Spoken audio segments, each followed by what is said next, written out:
my name, and I look back down behind me.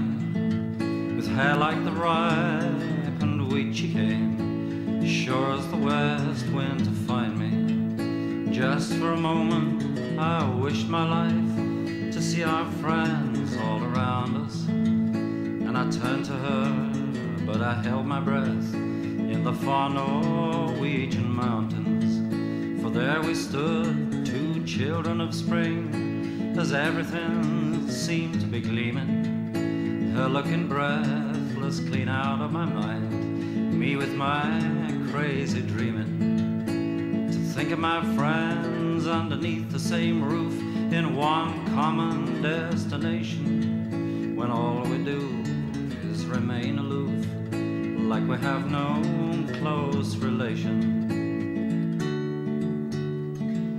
Love is my torment, and I'll take when I can, but I'll give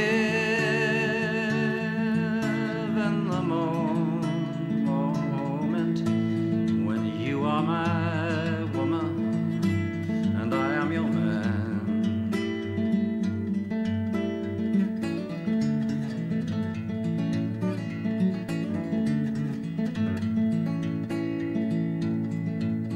And I watched her making her first daisy chain, as her nipples hung hard in suggestion. Naked, neck bitten, we drifted the plain in the hazy desert of sensation. We dreamt of all the loves we'd known. We never thought of the sorrow. With forelocks wound on the primrose down, in the wood by the empty long barrow, two silver green flies to flicker the backdropping lush of the emerald springtime, to lust for a moment in love of another as dust on a dragonfly's wing. And love is my torment, and I'll take when I can, but I'll give in the moment when you are my woman and I am your man.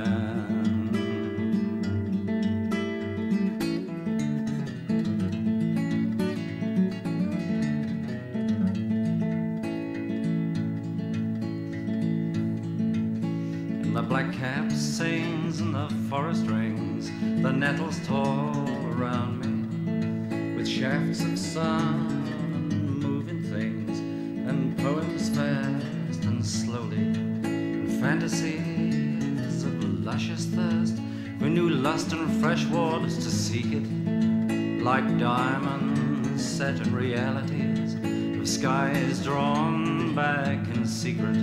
But somewhere out there with my heart in her care, and her prayers in the breezes that caught them, she sits like the earth as I fly to her arms, like the showering yellows of autumn.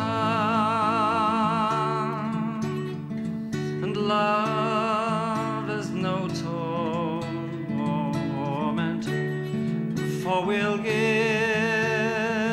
when we can, and we'll live for the moment when she is my woman and I am her man.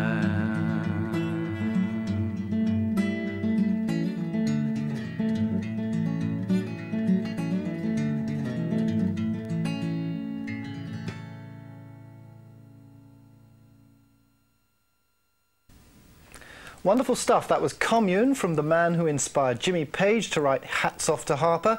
He sang lead vocals on Pink Floyd's Have a Cigar, and he's now celebrating 30 years as one of Britain's most original, best connected and undervalued singer-songwriters. Big Bridge, welcome to Roy Harper. Roy, thanks very much for coming in. Well, thank you, Big Bridge. It's 28 years. 28 years, OK. Yeah. That song, Commune, that's a new song? No, it's 1972. Oh, it's an old song. Yes. And what's it about? Well, it's about a few different girlfriends. One of them was Swedish, and I took a journey with her to the North Cap, right to the northernmost point of Europe, and we had all sorts of adventures on the way. And you know, we got sick on blueberries in Lapland and all kinds of stuff, and looked over the cliff at the North Cap, and where there's the sign that points and says the North Pole. It's about 1,000 miles to the North Pole, and in the middle of the journey back, I was called home to partake in a film, and I didn't know whether I should leave or not. And I still don't know whether I should have left. And out of that uncertainty, the song came? Yeah, but well, no, the song is also about another girl who was... Now, you're bragging a bit here, Roy, aren't you? Well... No, I'm not, Robert. No. Bring them on. I think there's been many. Yeah. There will be many more, hopefully. You know, it's not sort of a foregone conclusion. For our younger viewers who might be unfamiliar with your extremely illustrious past, how do you come to be friendly with so many people like the ones we've mentioned? I'm glad Jimmy you Page? shortcutted that one. It's sort of a bit out of hand there, talk about my women. Didn't want to embarrass you. No, yeah, well, carry on then. People like Jimmy Page, David Gilmour, Kate Bush has sung on your albums. You've obviously mingled with some extremely famous people. You're not now so well known yourself, but you know clearly you've got an immensely I've been in the blender. You've got a very respected pedigree. How did you actually come to be so friendly with these people?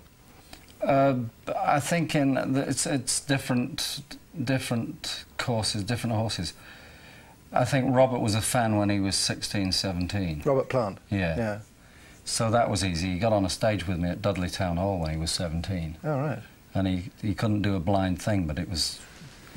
I wondered who this tall, imposing young lad was who couldn't do a thing. Did he have the curly blonde hair at the time? Yeah.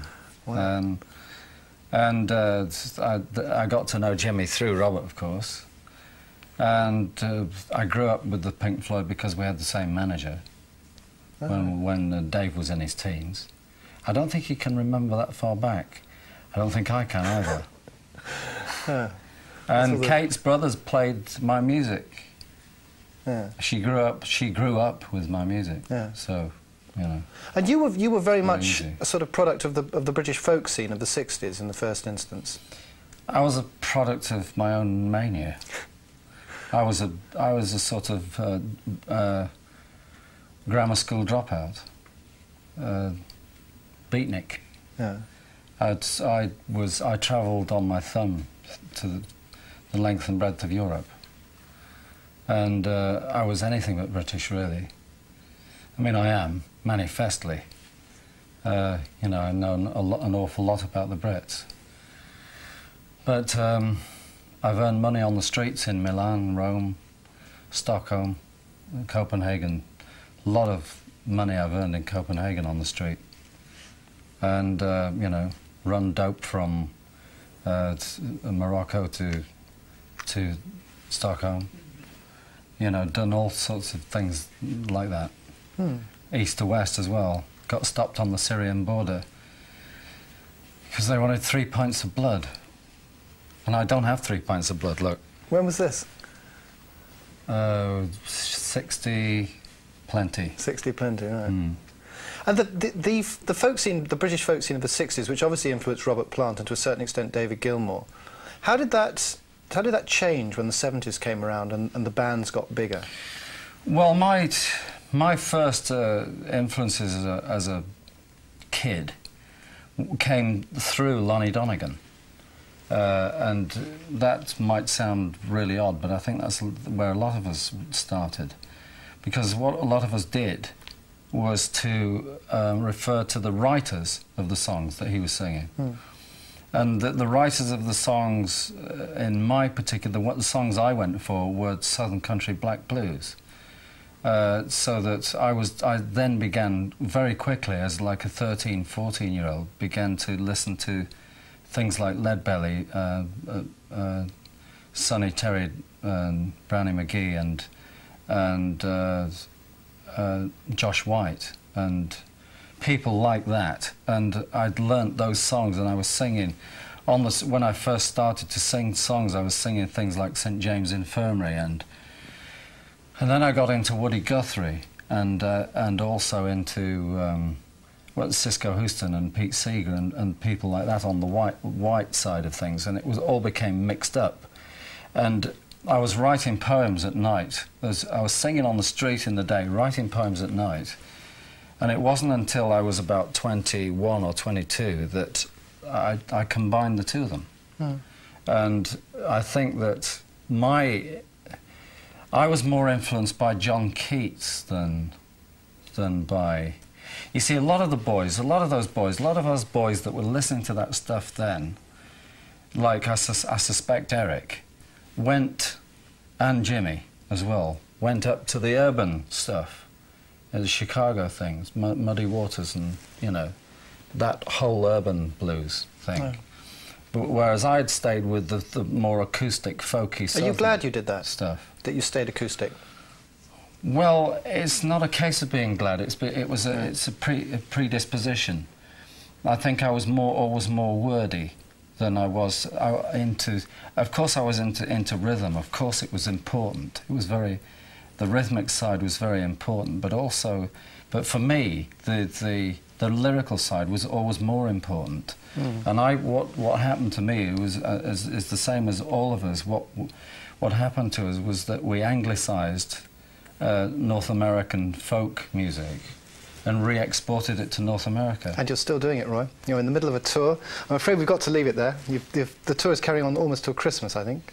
Yeah, that's about right. Yeah. Anyway, great. Thanks very much for coming in. Thank you, Robert.